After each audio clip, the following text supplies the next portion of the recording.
Mario Kart 7, the entry in the Mario Kart franchise that makes you go, oh yeah, I think I played that one. In my humble opinion, people do not give Mario Kart 7 the credit that it deserves. It not only introduced the glider and custom vehicle mechanic that would pave the way for Mario Kart 8, but it's also just a damn good game, despite what some fans and critics may say. This is another one of those games that I have a pretty considerable nostalgia bias for, because I used to play the shit out of this game when I was way younger. And today, we're going to be ranking every single track that this game has to offer. A lot of people overlook this game, which is really surprising to me, considering just how many great courses this game contains. As usual, we'll be ranking each track in order, from the Mushroom Cup to the Lightning Cup, from double S tier to F tier, to determine which tracks from the game are the best and which are the worst, according to me anyway. We'll only be covering the Grand Prix tracks for this video, so no battle mode arenas, even though the Honey Pot one is pretty cool. Alright, let's kick this thing off in 1, 2, 3, 4, 5, 6, 7, here we go.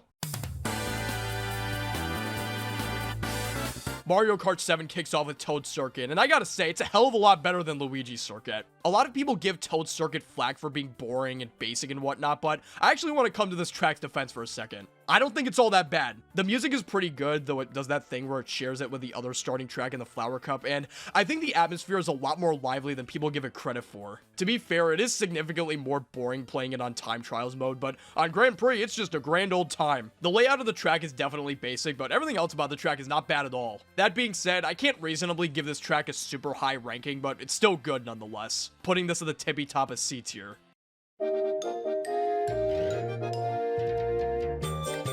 A Mario Kart track that does not deserve to be forgotten. I like how you can tell that the devs chose which tracks go in which cups in the game purely on vibes. Like, does it make sense for a track based on a side character in the game to be one of the very first courses you race on? Probably not, but lo and behold, that's exactly what we're dealing with. Daisy Hills is a pretty great track. The vibes are really upbeat and lively, and the track is really fun to race on, following the, ooh, we're driving up, but no, we're driving back down again formula. I also like the Miis that you drive by. Those are always a fun addition to these tracks. Well, I mean, they would be, but they're kind of messed up on my end because, well, I'm playing on an emulator. Broken DS that I borrowed from my cousin. One thing that I also hate about playing on an broken DS that I borrowed from my cousin is that it doesn't let you drift and throw items at the same time. It's annoying on Grand Prix, and it's especially annoying in Time Trials, especially when you're trying to use a mushroom to drift through a shortcut and the game just doesn't let you. Okay, anyways, Daisy Hills is a great track. The shortcut is also pretty fun to use. I like how narrow it is for some reason. I'm feeling a nice B tier for this one. Cheep Cheep Lagoon is so fucking lame. Half the track isn't even in the ocean. It's either on this long patch of boring dry land or this really bland linear cave area that sucks. The underwater area of this track is about where it peaks, which stinks as it lasts like 12 seconds. And even here there's problems. I can never do a full drift in this one area, which annoys me. The clams also suck too. Fuck the clams. This cave area consists of I can hardly believe it, 2 alternate routes, neither of which are particularly interesting or good. Or fun. The vibes are boring, the music is extremely forgettable. In fact, this whole track is forgettable. Not even the wonderful Miis I brought up earlier can save this course. The more I talk about this track, the angrier I get, so let's move on before I create another tier. Cheep Cheep Lagoon's getting a fat F. Shy Guy Bazaar, man, that's a track you'd think would see more love. This has got to be one of the most unique tracks in the game, maybe even the franchise. I'd even go as far as to call it Bazaar! What I love about this track is that the layout always keeps things interesting, going from the titular bazaar to dodging these moving pots to hopping up onto these ramps and flying to the turn to the finish line. My favorite part of the track's gotta be the aforementioned part with all the ramps that you hop over that lead you to this really cool view of the big-ass moon and these shy guys on floating carpets that murmur their trademark sound if you listen closely. Quick side tangent, but the celebration ceremony for this game after you finish a cup is so boring. It follows the same setup and even uses the same music as Mario Kart Wii, where you drive down the road while the people who got second and third overall drive behind you should you place first overall. This part is fine and whatever, but the game doesn't lead into an actual ceremony with a parade and cheering or anything interesting. It just cuts to this stupid floating trophy with confetti in the background. This is so lame, and the music isn't even the same from Mario Kart Wii for this part, so that just makes it even worse. And to top it all off, they decided to carry this over into Mario Kart 8 as well. Thanks a lot, Mario Kart 7. Now everything sucks. Anyways, overall, Shy Guy Bazaar is a pretty great track. This is some solid A tier material right here.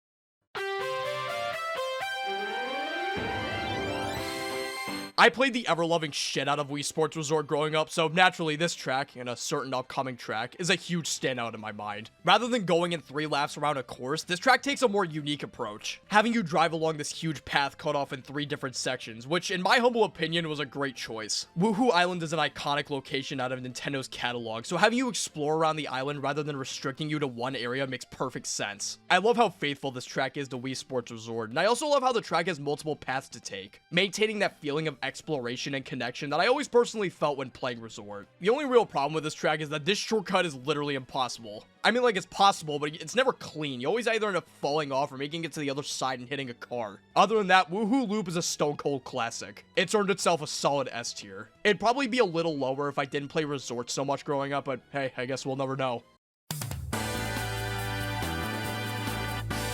I mean, yeah, it's Mario Circuit. Not really much to say about this one. Probably the most middle-of-the-road course of the entire game. Middle of the road. Because we're driving. Feeling a C tier. Another pretty iconic Mario Kart track. If you're one of my European viewers, you might be confused why I'm calling this course Music Park. Because in the European release of this game, this track is alternatively named Melody Motorway. What an infinitely better name for this course. The name Music Park could apply to like 4 other Mario Kart tracks. Oh, Electrodrome, huh? Fuck that noise. This is Music Park, baby. Anyways, Music Park is a pretty fantastic course. I love how the beat is maintained by all of the enemies that you drive by, like the piranhas and the fat-hopping music note Pillsbury Doughboys. I also love when you drive over the piano and the xylophones, and they play a special sound effect that lines up with the background music. The layout of the course is really fun, though the energy drops off pretty hard when you're either driving or flying past all the music notes. It's not bad, but it's not something that I necessarily look forward to either. Also, this tambourine shortcut is a pain in the ass. Other than that, great course. Music, melody, motorway, whatever the fuck, is getting a very nice A tier. One thing that most people should know about myself before getting to know me is that I really like Rock Rock Mountain. Rock Rock Mountain is a supremely underrated standout course from Mario Kart 7. Keeping up this fast, energetic pace throughout while also sprinkling some bullshit so I don't go enjoying the course too much. One word that I very rarely describe the background music in Mario Kart is forgettable. Even the worst of the worst Mario Kart tracks more often than not contain music that still sticks in my brain years after the fact. The background music for Rock Rock Mountain certainly isn't bad, but it just goes in one ear and out the other. It feels less like a background track created for a Mario Kart game and more a song created for one of those arcade machines that shake around like you're on a roller coaster when you sit on it. You know which one I'm talking about. That being said, Rock Rock Mountain is an awesome track regardless. It has a really energetic and frantic atmosphere as you go from driving through a tight and bat-filled cave to flying through this really cool area seemingly hundreds of feet off the actual road. I love driving through the grass at this point to get a huge lead ahead of your opponent. Huge lead ahead of your opponents and climb up this mountain of Rock Rock. While this area is really fun as you swerve left and right to hit the boost panel and avoid the boulders, one problem is that when you're initially driving up, the camera decides that it's not feeling up to it right now and gives you very little warning as to whether or not the boulders are about to drop in your face and kill your momentum. Some fans might label this as a fun addition of luck that forces you to think more hesitantly and strategically, but I call it me not winning. And when me not winning, me no happy. Okay, anyways, Rock Rock Mountain is a great course that unfortunately has a handful of flaws, holding it back from being truly great in my mind. This track's getting a very solid A tier. Piranha Plant Slide is a great track. For whatever reason, I've always been a big fan of the background music for this course. It's not incredible or anything, but I found it to be really memorable. I like the little section at the end where it pays tribute to the underground theme from Super Mario. It makes sense because we're underground in a sewer system in Mario. The wooden Goomba cutouts near the end of the track are really satisfying to smash through. For whatever reason, for the remake of this course in Mario Kart 8, they tweaked it so that crashing through these actually slows your vehicle down rather than doing nothing. This is stupid and I don't like it. Man, come to think of it, this track had a pretty big downgrade in Mario Kart 8. Instead of keeping the bright blue color palette prevalent throughout the original course, they opted to do that thing that some HD remasters do for some reason and made everything all dark and gritty and realistic. I personally think that this change does not mesh with what the original was trying to go for at all. Anyways, this track is very good, getting a strong A tier for me. Another grossly underrated Mario Kart track that does not deserve to be forgotten. Wario Shipyard is a really interesting track that has you driving over and under the water through a shipwreck. The whole place is owned by Wario, as you can tell by the nice little nod to Wario's gold mine inside the ship, along with, Okay, well, basically everything else. The shortcut near the end of the track is total bullshit unless you have a mushroom or a speed boost or whatever. Probably a skill issue, but I'd rather complain about it than better myself. Though I really like the part near the end where you can fly absurdly high in the air after going off this ramp. The atmosphere of this course is really unique. I love how dark and gloomy everything is. It meshes with Mario's character excellently. My favorite part of the track has got to be the moment where you're driving out of the ship and then drifting to the right back down into the water. I always bang into the wall whenever I use the alternate route for this part while drifting, though that's only because I'm stupid. I'm feeling yet another strong 8 here for this course. Once again, they fed the Star Cup steroids. Neo Bowser City is yet another fantastic track in Mario Kart 7's lineup. Even though the layout of the track doesn't contain any special gimmicks or crazy twists or what have you, what makes the track so good is that it has this really frantic energy to it that never stops at any point during the race. The track feels almost claustrophobic at times with how much you have to deal with your opponents attacking you and trying to pass by. And this combined with all the twists and turns and slippery roads that don't have any shit to prevent you from falling makes Neo Bowser City incredibly exciting. And that's not even mentioning the really unique aura and futuristic atmosphere of the track, along with the incredibly memorable music. Even though the song contains a mashup of the motif from Toad's Turnpike, Mario Kart 7's theme, and strangely enough, Mario Kart Wii's theme.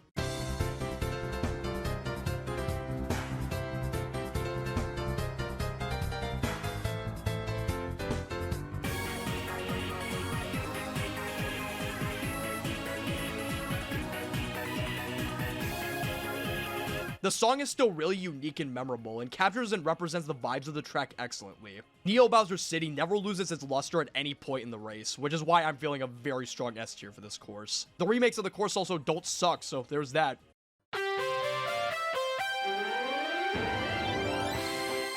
The Star Cup ends on a high note with yet another nod to Wii Sports Resort. While I consider Woohoo Loop the superior Mario Kart 7 resort rep, this track is still very solid, though is lacking in a few areas compared to its predecessor. While the vibe and the music for the track is obviously great, the cave area along with this long patch of nothingness near the middle of the course kinda sucks. I also never really bother much with this castle, though the course is trying really hard to make its trademark feature for some reason. And the shortcut that leads into the water is kinda cool, but also pointless. However, do you know what's one of the coolest features that this course does have that Woohoo Loop doesn't?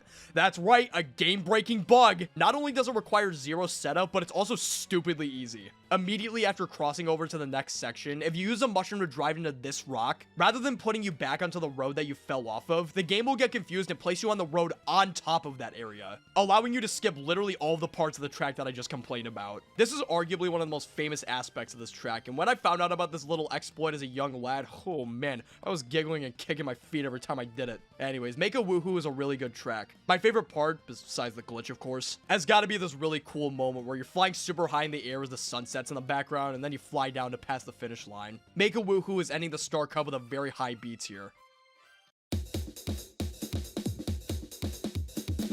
DK Jungle is a very good track, and to be honest, that's all I've really got to say about it. Nothing terrible about this track, but also nothing insane, though I really like this area where you drive around the giant banana and fly past these screaming pillars. This one's getting a low B tier. I'm not a huge fan of ice or snow themed tracks in Mario Kart, though there are a few exceptions that stand out to me. Rosalina's Ice World is not one of those exceptions. On top of being a very bland, uninteresting course to race on, Rosalina's Ice World also has one of those boring background songs to any course on this list, which is insane. This track is supposed to take place in Mario Galaxy, as evidenced by these floating JPEGs, and Mario Galaxy has what is considered to be one of the finest scores ever composed for a video game. This should have been a slam dunk music-wise. At least throw in the Good Egg Galaxy motif for God's sake. The only thing that this course really has going for it is that it's very aesthetically pleasing. Other than that, it sucks pretty badly. D tier. It'd rank much higher if the layout of the course wasn't so dull.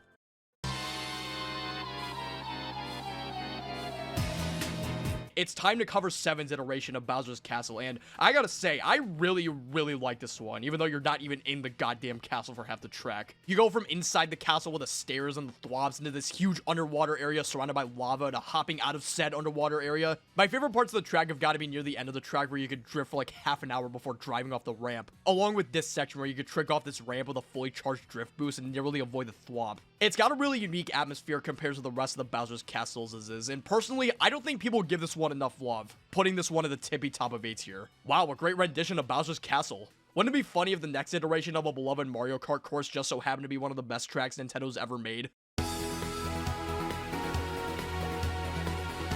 Oh, wow, is that piss in my pants? Yep, I think that's piss in my pants. Rainbow Road is not a Mario Kart track.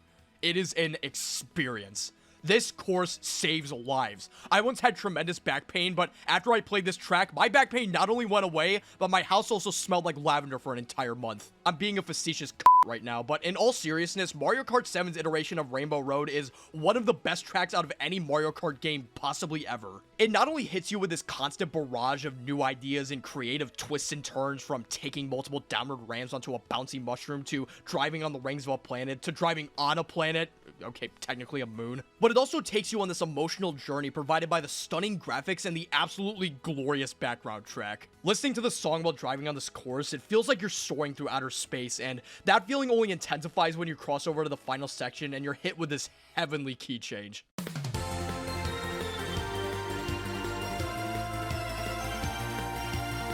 It is so good. This final area where you drive up and down this tall stretch of road with this beautiful lighting is the cherry on top. And the other cherry on top is trying to hop off this area and land onto the road below and fall like a goddamn meteor. The music, the atmosphere, and the track itself combined together into one of the greatest Mario Kart courses of all time. One that was eventually remade into Mario Kart 8, which was...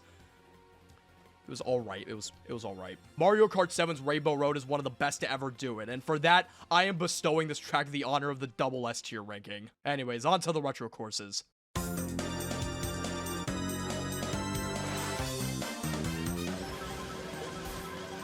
Fuck. How did that red shell miss me? Even though Luigi Raceway is a pretty objectively average course with not much to offer except these long stretches of road, for whatever reason, this course tickles my fancy and I really love driving on it. I think that might be because I'm a big fan of drifting in these games, and 80% of this course consists of you drifting for like 20 or 30 seconds at a time. Even since I was a kid, I always thought the lighting in this tunnel was really cool. It reminds me of when your parents would drive through a tunnel on the highway in the middle of the night during a long road trip. Real Mario Kart man children, I mean fans, know that riding on this part of the track with all the boost panels actually puts you farther behind the pack rather than just driving on the road. The bass line in the song for this track is so catchy.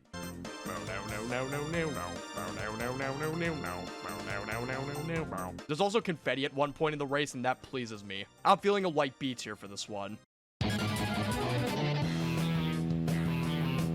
One thing that I love about these SNES Bowser Castle remakes is how they always try to keep you on your toes with the tight corners of the womps and the parts of the track that don't have any walls.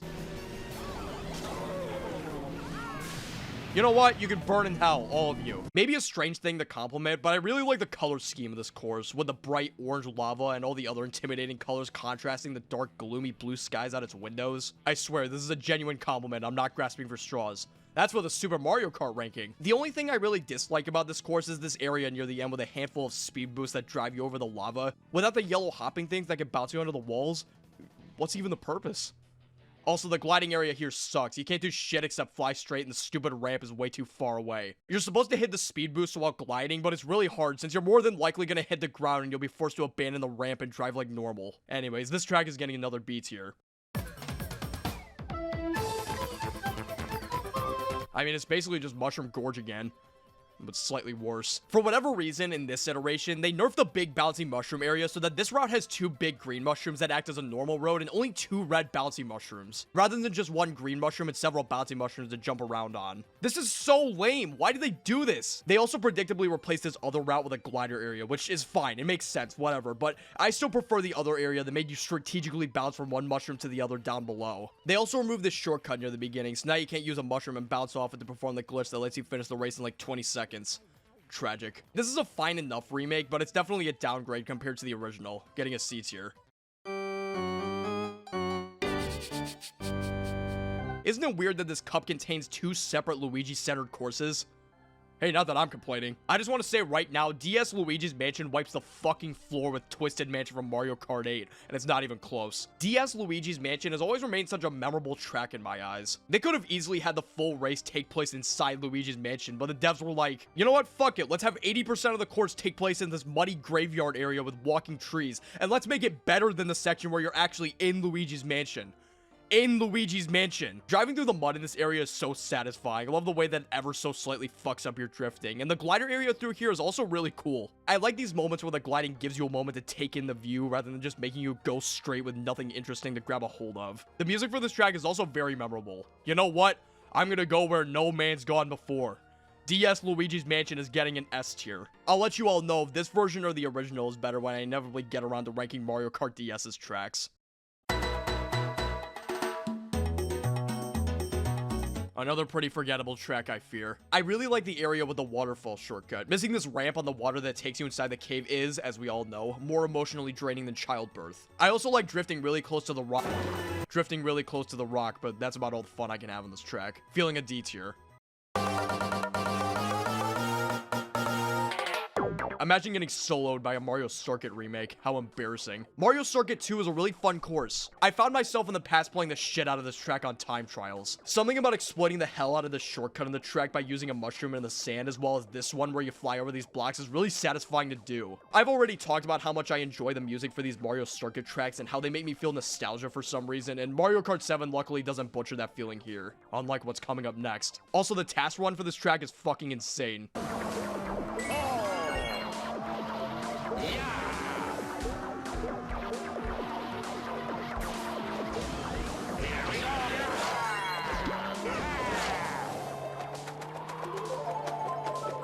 This disgusts me. I'm feeling a B tier.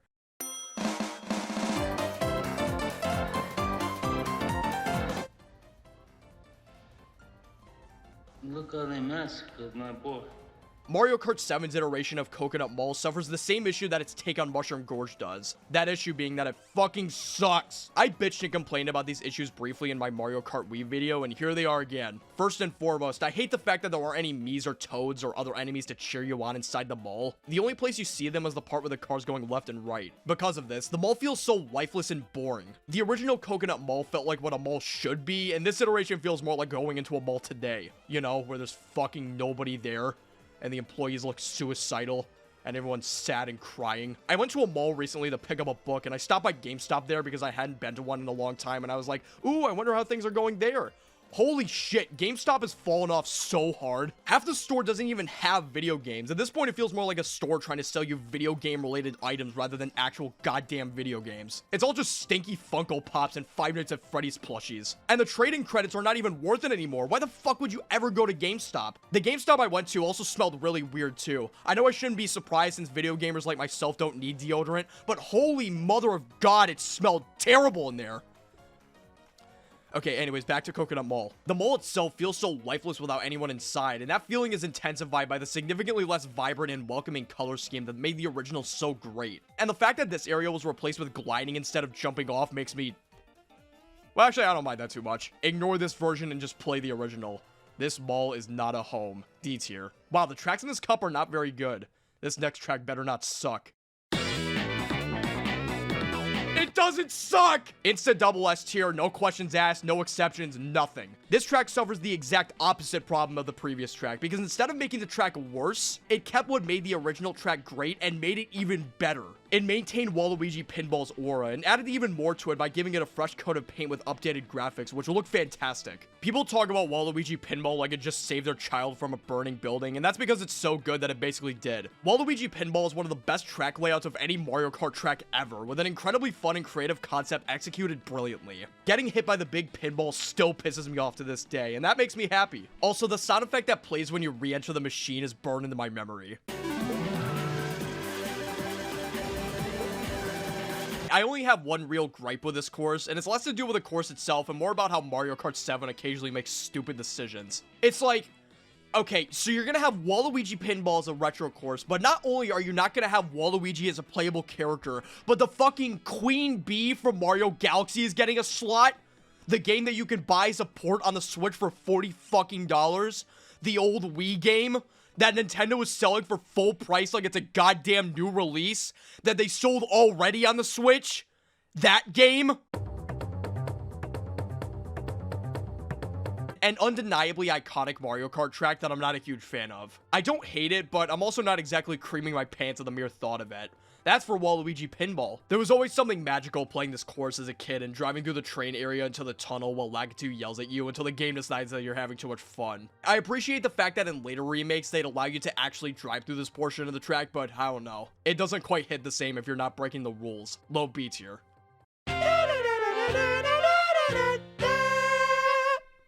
My favorite part about DK Pass, besides the very fun and eventful layout and the stupid snowballs that I got hit by an embarrassing amount of times during this session, is how the clouds and the snow clear up to reveal a bright blue sky as the race progresses. Man, if I had a nickel for every time there was a snow-based Donkey Kong Center track in Mario Kart that started with snowy skies which eventually cleared up as the race progressed, I'd have 2 nickels, which isn't a lot, but it's weird that it happened twice. I also very much enjoy how overtly sentimental this track's music is. It's awesome. I'm feeling in the A tier.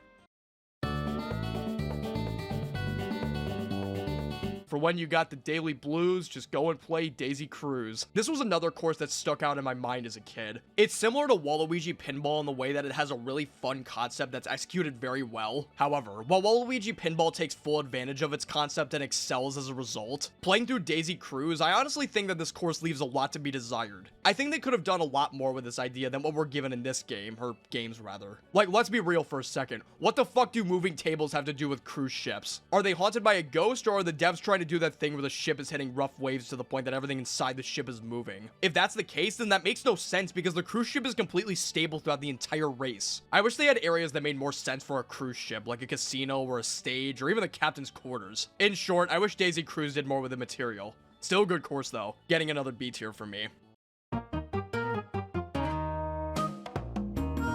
Once again, another solid yet pretty forgettable remake of an iconic Mario Kart Wii track. It's Maple Tree Way again, though not nearly as good. Yay. I still think the net in the original track is more fun than just gliding over to the finish line. Gotta talk about something. Pad the runtime. Oh, sweet. While the Lucky 7 item fills my brain with the same level of dopamine a crack addict would receive when smoking crack, that feeling quickly dissipates the moment you actually try to use this thing strategically. The items circle around you as you race, and you have to wait until a specific item that you want goes in front of you to use it, and all these items are affected by the drivers you race against, so if you get this item but some asshole decides to drive into your bub-bomb, you're fucked. The only real effective method to the Lucky 7 item is spamming the shit out of it until you use all of your items, and that just makes it lame. If I were working on this game, I would have had it be one item at a time in your inventory rather than all at once. At the sacrifice of looking cool for 10 seconds, you'd be able to actually use the items the way you want to use them. Anyways, 3DS's iteration of Maple Treeway is getting a low B tier. 7's iteration of Koopa Cape is a slightly worse but not terrible remake. I still don't like the fact that they made the underwater area actually underwater. As I mentioned in my Mario Kart Wii video, I like the almost aquarium-like atmosphere that the original underwater area had. How did he throw that so far? It's like, top of C tier. Man, you never hear people talk about this track much, which is a shame because Dino Dino Jungle is actually really fun. I love it whenever parts of Mario Kart tracks overlap each other where you can see one part down below and the other from high above. It's kind of like that one part of Toad's Turnpike in Mario Kart 8 where you can fly above the finish line. Why is it called Dino Dino Jungle? There's only one dinosaur. Stupid. I'm feeling a high B tier for this one. Got a fucking mosquito.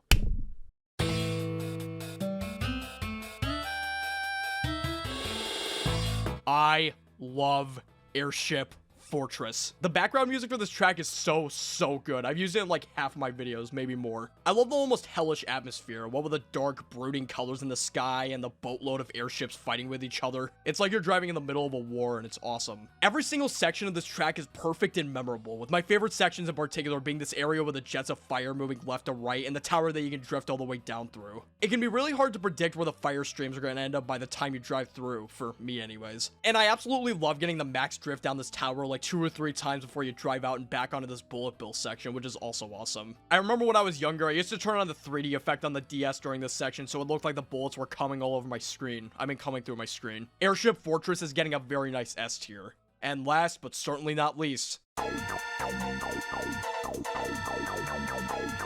arguably one of the most famous Mario Kart tracks has been done justice with this remake. It perfectly maintains the aura and vibe of the original, along with the brutal difficulty, as the road has 0 walls on top of sharp turns, tight corners, and the roads being very small and claustrophobic. The music for this one is still great, and what I especially love about this remake is how empty it all feels. There aren't any Miis or enemies to cheer you on, you're just on a racetrack floating in the endless abyss of space, and it's great. I like the way that the Mario Kart 8 remake grounds the track in the Mario universe, but there's something about the empty atmosphere, figuratively and literally, of the original and this remake that really sticks out to me. To close out Mario Kart 7, I'm feeling another very nice S tier. A great end to a great game.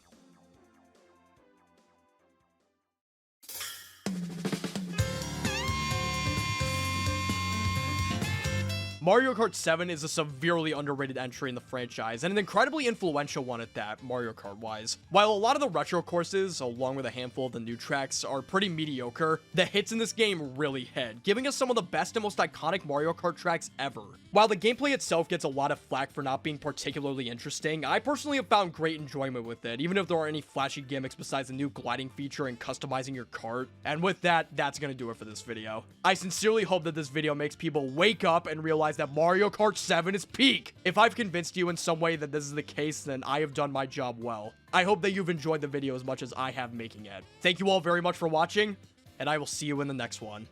Take care.